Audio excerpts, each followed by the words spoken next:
Was Saint Anger the first Metallica record that you heard? Yeah, man, yeah. That's amazing. I know. So like your favorite band, and you got into them through their worst album. On this episode, we gonna talk about our musical inspirations.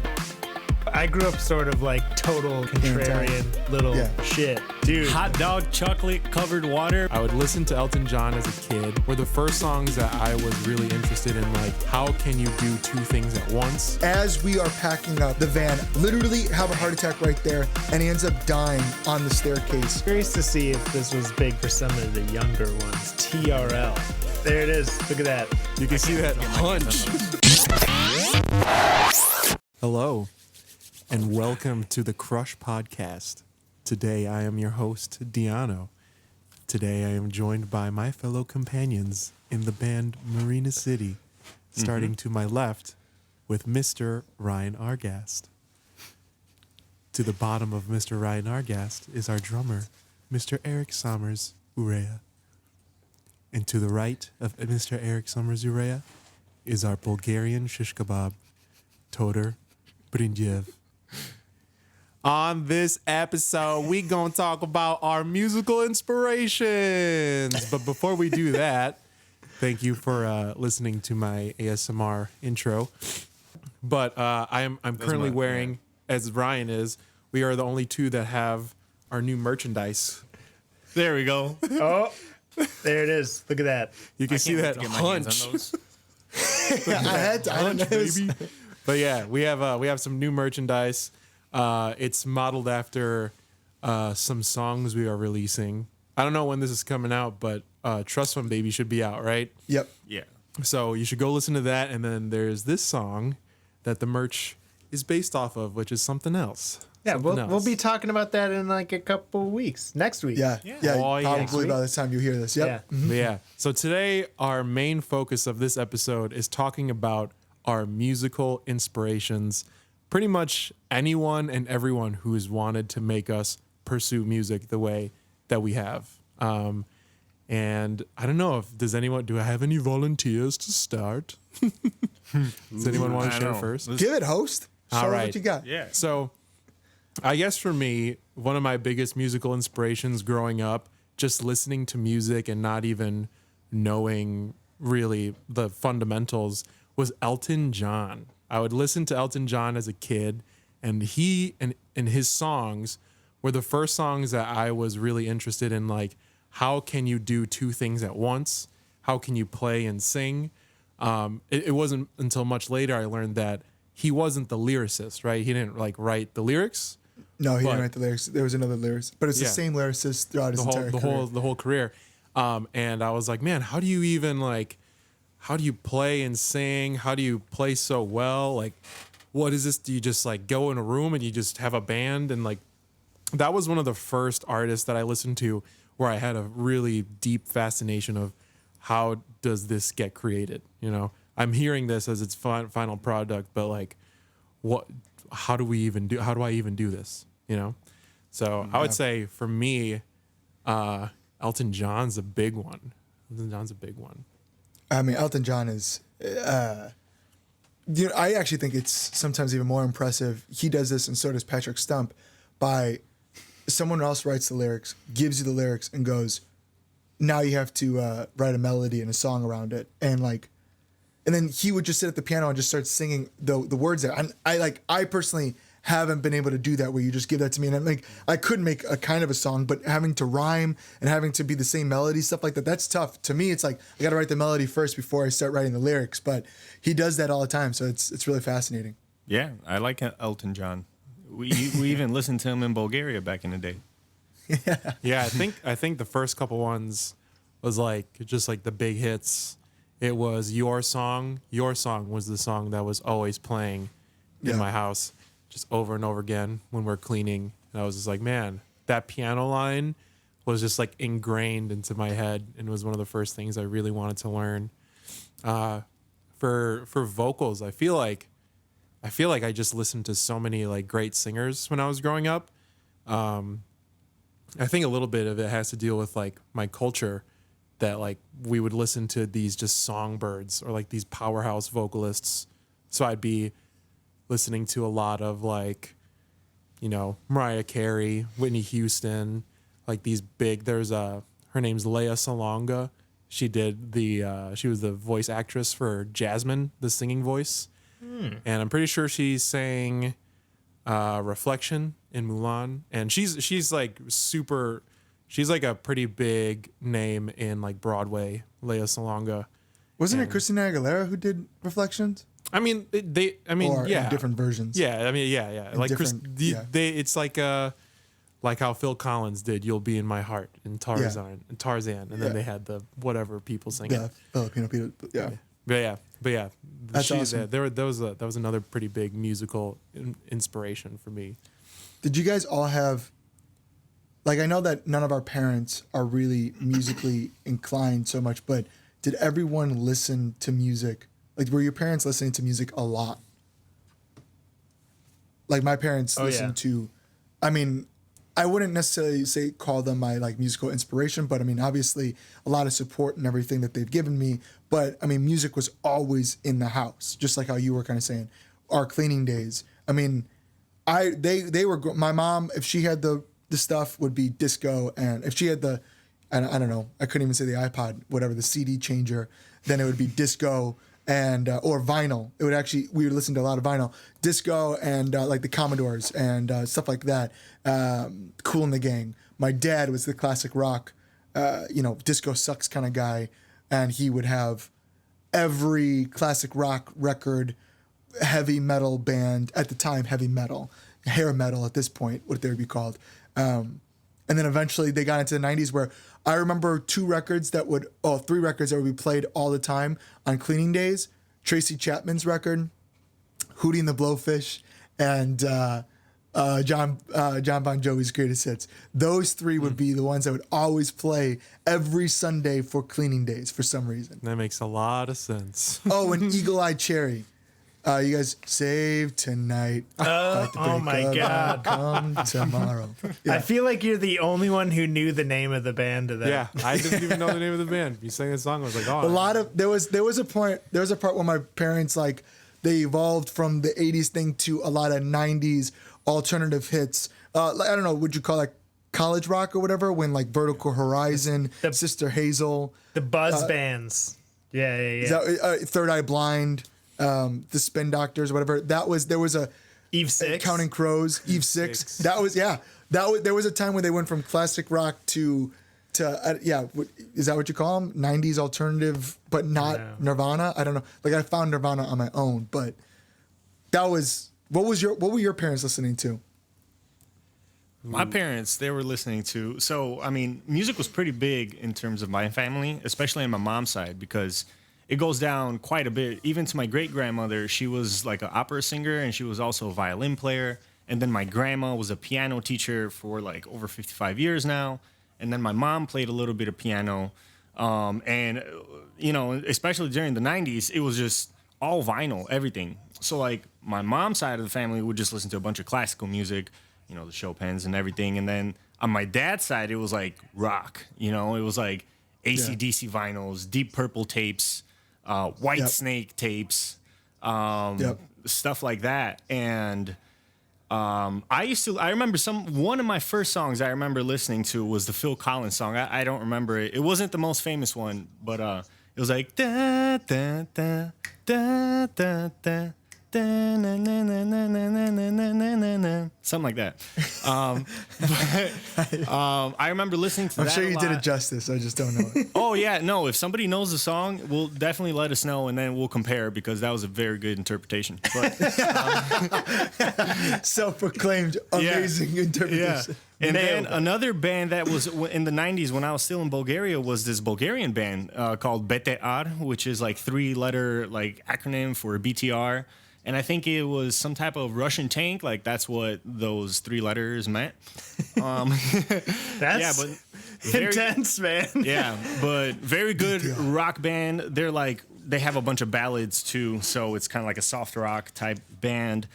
And then once I moved to America, in the 90s, music was part of my life, but I never really took it serious. Like, I never was like, oh, I'm going to pick up an instrument and, do something with it. That wasn't until, like, my mid-teens. But, like, once I came to America, I heard Saint Anger from Metallica, which is funny, and I got into it a lot. I started drumming on pillows with, like, sticks that weren't, like, necessarily drumsticks. But yeah, and eventually bands like that kind of took over my entire life, like heavy metal bands. So that was a huge inspiration. And also, my grandma was a huge inspiration. She was always down to teach me how to play piano. And she was always down with the whole music thing, always. Even when I went to Columbia for school for music, she was teaching me, all the notes and all the scales and helping me out a ton. It was like having a teacher. It was a second teacher. It was like awesome. Learning at school, coming home, and then there was another teacher there that I can continue the process with. It was fantastic. So to me, my most musical inspirations are probably my family and Phil Collins and Metallica. That's awesome. Yeah. That's awesome. Was Saint Anger the first Metallica record that you heard? Yeah, man. Yeah. That's amazing. I know. So your like favorite band, and you got into them through their worst album. Yeah. So like imagine when I heard the good records, it was like life changing. Like it's only up from there. That actually kind of rules. It does. It does. I'm thankful that's the way it happened. What about you, Eric? Who were your parents listening to? So I don't remember a lot of music when I was growing, like when I was really little. It was actually like the first time I really remember listening to a lot of music was when my mom married my stepdad. He would listen to like all kinds of crazy music all the time.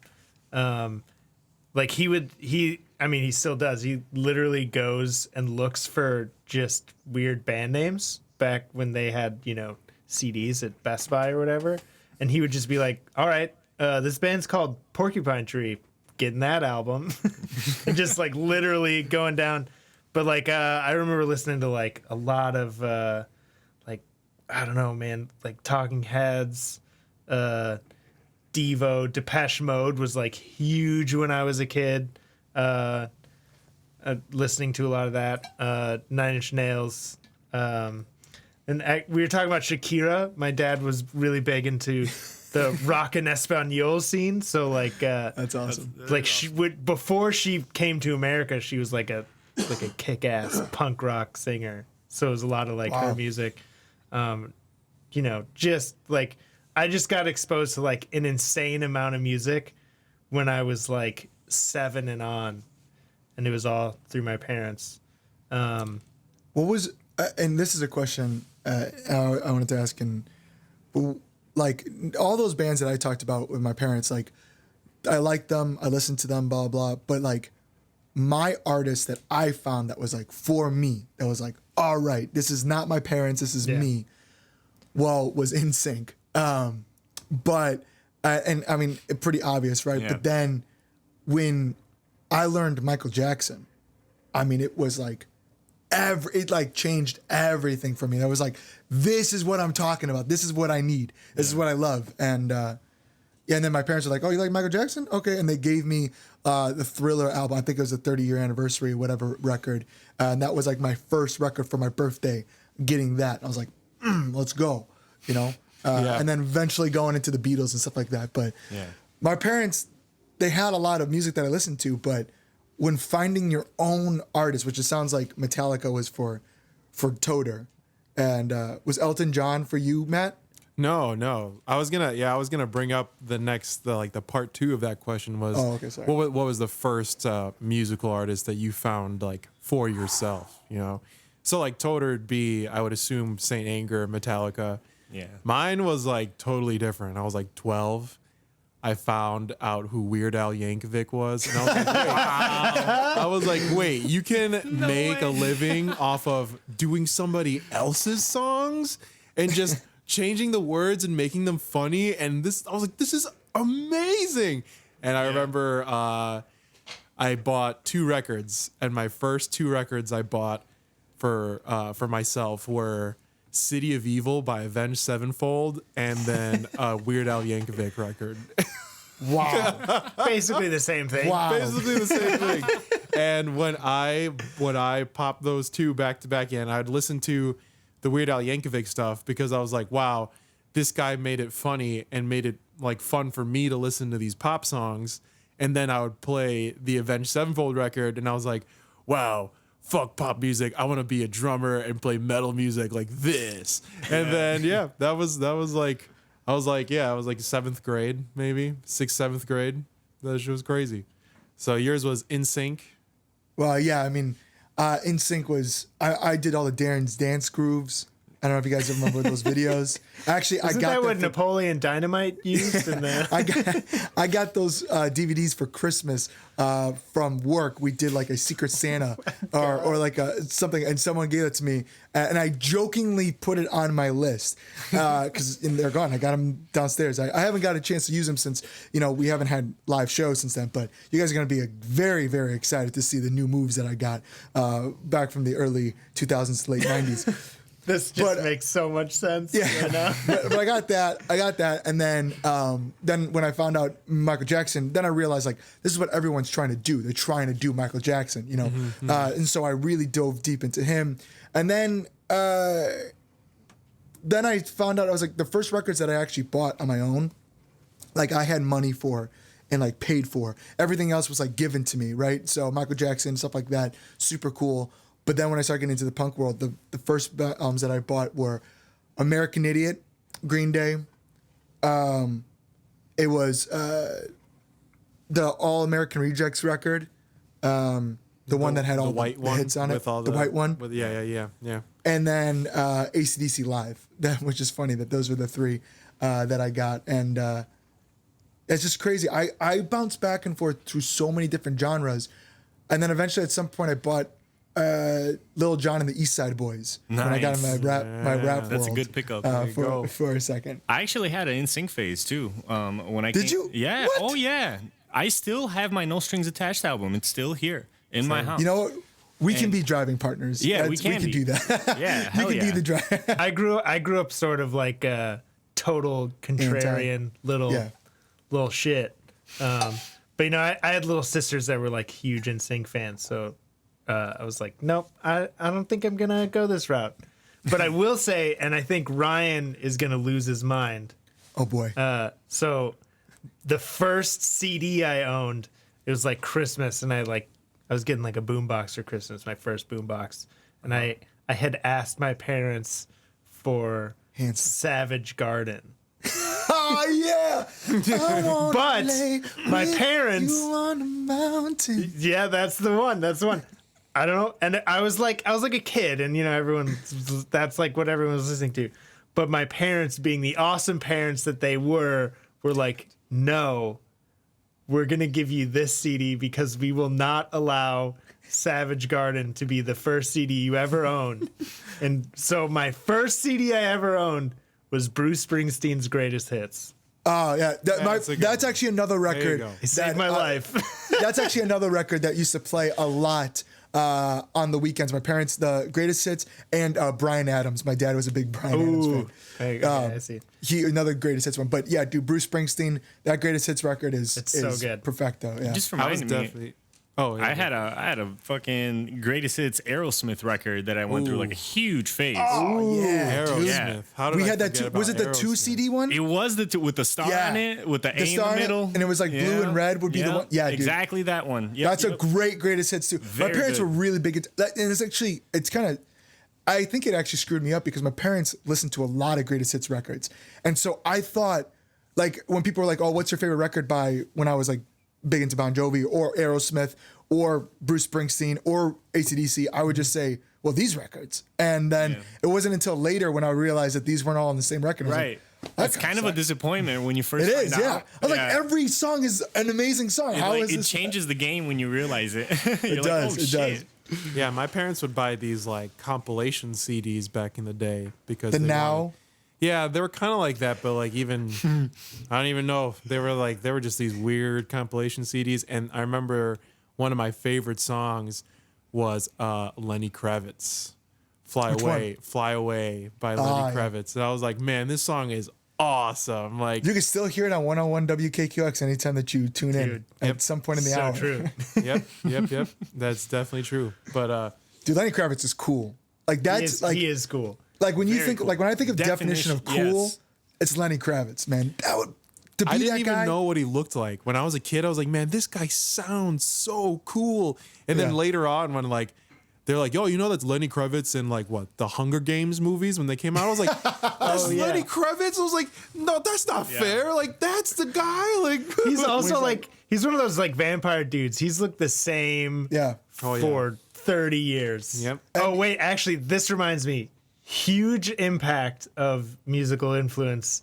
I'm curious to see if this was big for some of the younger ones here. TRL. Yes. I mean, dude, how do you think I know Dude. who NSYNC, Britney Spears, Christina Aguilera, Yeah. There it LFO, is. everything? I mean, that was TRL. They're like the L- OGs. hold on. I was not a TRL I am kid. literally pissed at you for including LFO. You've just been a nightmare this whole podcast. You're like, yeah, Elton John, you know, like he's just like Patrick Stump, you know? And then like in sync, just like Day to Remember. And then you list fucking LFO in with get out of here. First You're of all, I out of wanna control. apologize to Someone anyone. reel this kid I did in. not mean to compare Patrick Very Stump and Elton offensive, John. I just was saying like there's other people that do that thing. But I like Patrick Stump, but I wouldn't compare those Yo, two. bro, Yeah. we're not a pop punk band anymore. God you don't have damn to it. front anymore, man. It's okay. Yeah. Well, that was still a time though. It was still a Doesn't matter if the pop punk scene doesn't like us anymore.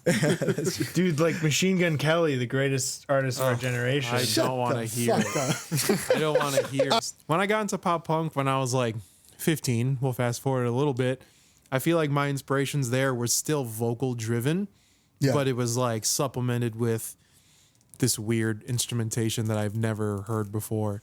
So it was like the Mayday Parade.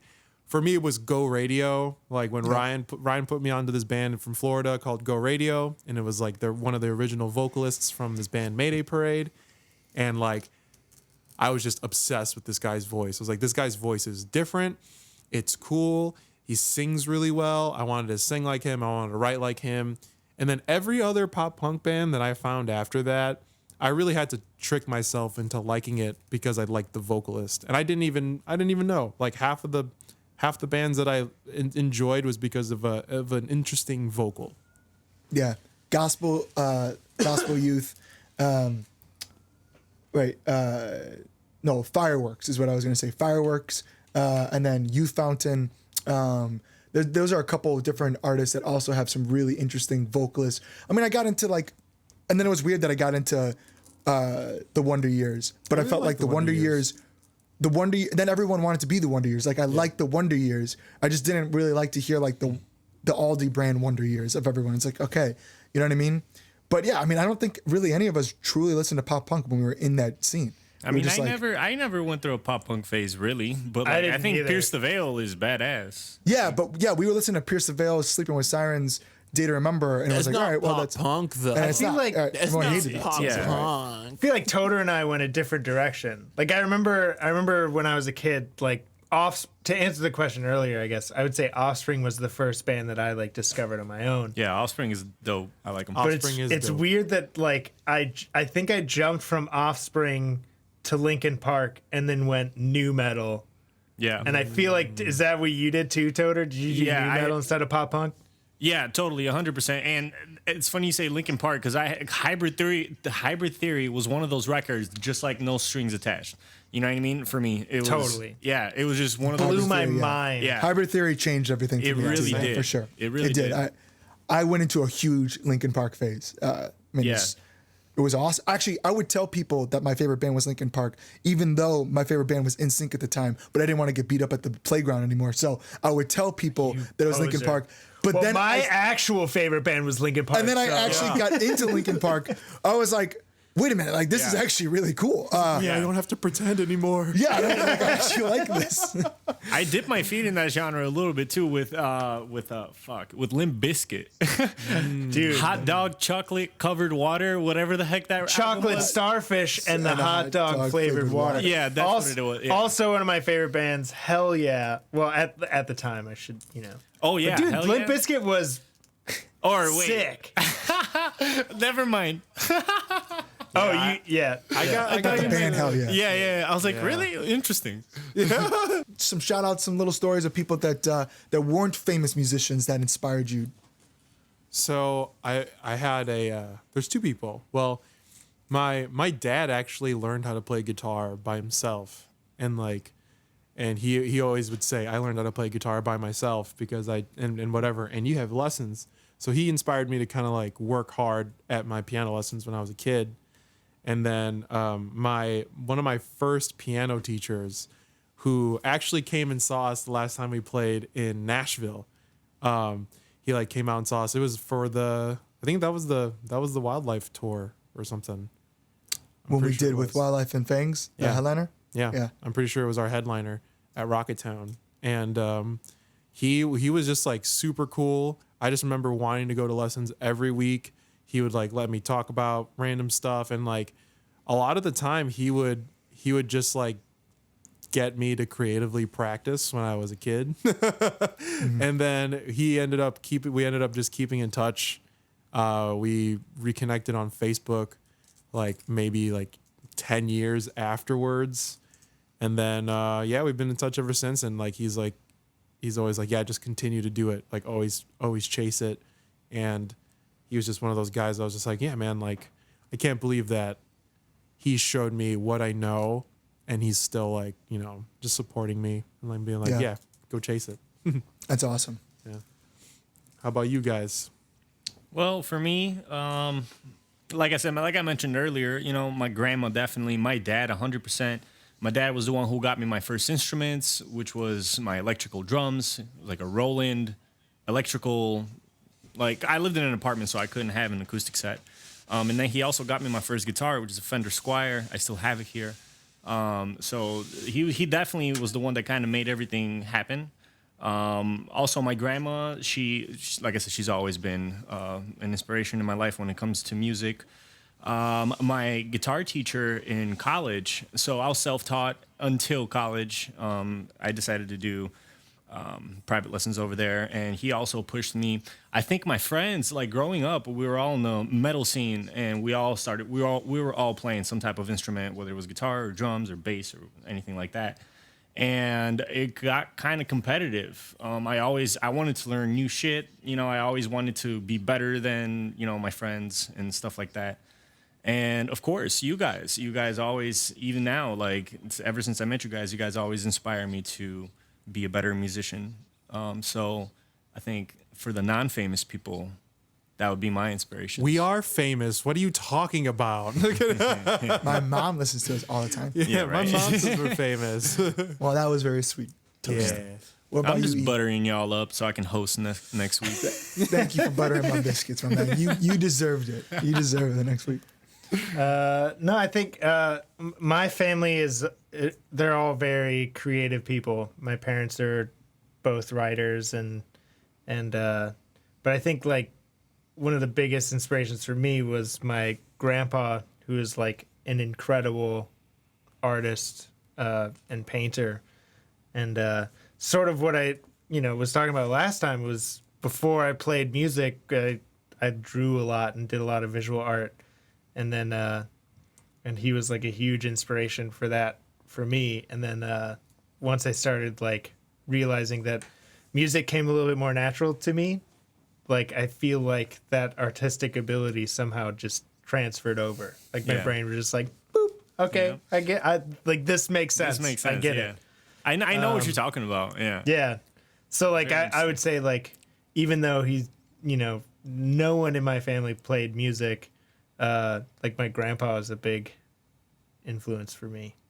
And I had some really great teachers, some English teachers, Miss Vance, Mr. Smith. Woo woo. Shout out to them. Oh geez. Definitely for helping all that. But Miss Favero. Oh Miss Favero, yeah. But the big one was my guitar teacher, Doug. And you guys know most of the story. I've talked about this a lot. He was a really big inspiration for me.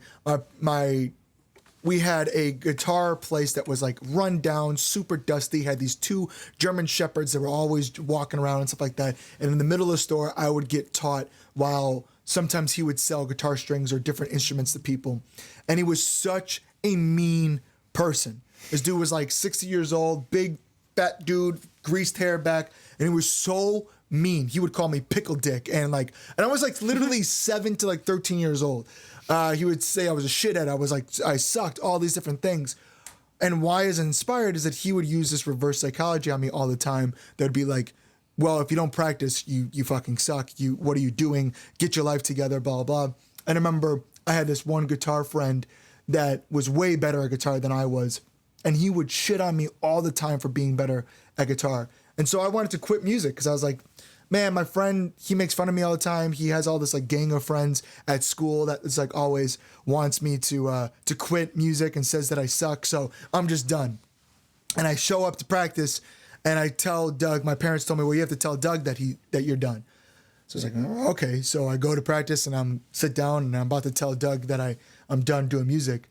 And he was like, that's cool. Yeah, you are absolutely terrible. I mean, the one good thing that you had going for you, you're just gonna give up because you're weak and you don't have anything going for it. That's great. Yeah, no, cool. So what are you gonna go do now? You're gonna every time that somebody says that you're not good at something, you're gonna quit at it and you're not gonna be good and you're just going to move on from. Yeah, go. All right, get the fuck out of my seat and get the fuck out of here. And he was like, I'm telling you, I'm 13 when he was saying this stuff, and I was like, and I'm like crying. I was like, and he's like, or you can buck up, and if you really like doing this, like fucking do this. Like go, you're going to have people that shit on you all the time. Do it. And I was like, and he talked about a bunch of other shit that day, and I was just like, yeah, okay, you're right. I'm gonna make this happen. I'm sorry. I cleaned my tears up. I was like, I'm gonna fucking do this. So I worked really, really hard on being a guitar player. Now, am I still the great guitar player? I'm really not, but I learned to be a musician, and it wasn't always about guitar. It's about being a singer, about being a frontman, about being a creative, about being those things, and I absolutely love it. And in these days, when I have these really tough days of like thinking about quitting, I always hear him just like, basically like, you love this. This is who you are, right? So then don't let other people stop what you love, right? So the craziest shit happened was when one of my last rehearsals practices I went into, it was right before Thanksgiving. So the last practice before Thanksgiving, I go there and I was supposed to learn like 25 songs by ear and I was supposed to do all these things. And I ended up doing it. And it was like one of my best rehearsals. And he was like, wow, this is really great. You're killing it. I'm really proud of you. You're doing some amazing stuff. Fuck yeah. And I was like, thank you so much. So we leave. He says, I'll see you next week. I said, all right, cool. So we leave. I pack up my stuff in the van, and as I'm packing up, this dude lives upstairs in like his in the music shop. So he walks upstairs, and he literally has a heart attack on the staircase as we are packing up the van outside of the place. Literally have a heart attack right there, and he ends up dying on the staircase. And I know about this because as we literally get home, his wife calls us to let us know that Doug just passed away and all this stuff. And we wanted to let you know because we got really close with the family. He even came over to Thanksgiving dinner the year prior, and he was invited again. This is why Thanksgiving was such a big deal. And so he was supposed to come by again, and that's what she wanted to let us know. And I was his last lesson that night. So it's something that like always, still to this day, probably makes this fire in me all the time on trying to find success. And he was a successful bar musician. And I actually, one of the last things that I was going to do was I was going to be the guitar player of his band as the rhythm guitar player and sometimes vocalist. He was going to have like different events and have me do. We were learning the song Blue Moon at the time to do that. So it's just kind of crazy on how that shit happened and still to this day. So Doug, shout out to Doug. That's Doug. deep, man. Shit. D-man. Shout out to all our past instructors. Oh yes. Thank you for putting your time as an instructor myself. Like I know that it's not easy. That's for sure. Yeah. This is a good episode today, guys. It's a good one. I think we did it. Yeah. Yeah. So that means, Matt, you have to end it. All right. This thing that I'm always most prepared for, the ending. Thank you so much for listening to the Crush Podcast.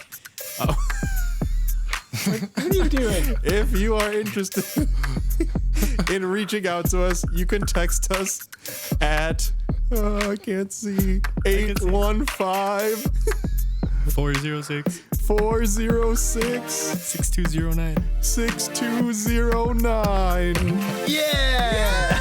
Well, what's our email, Matt? What's our email? Or you can email us at thecrush@marinacityband.com. That's right. Okay. I know our email links. My name is Diano. Sometimes I go by Matt. Wait, it's usually the other way around. But yeah. Go get new threads. Yeah. Go get yourself some new merch. Oh my God! What Look is at that new merch. The crush.marinacityband.com. Thecrush.marinacityband.com. We out of here. We done. Get out of here. All right, That's everybody. it for today. Bye-bye. Bye. Bye. See ya.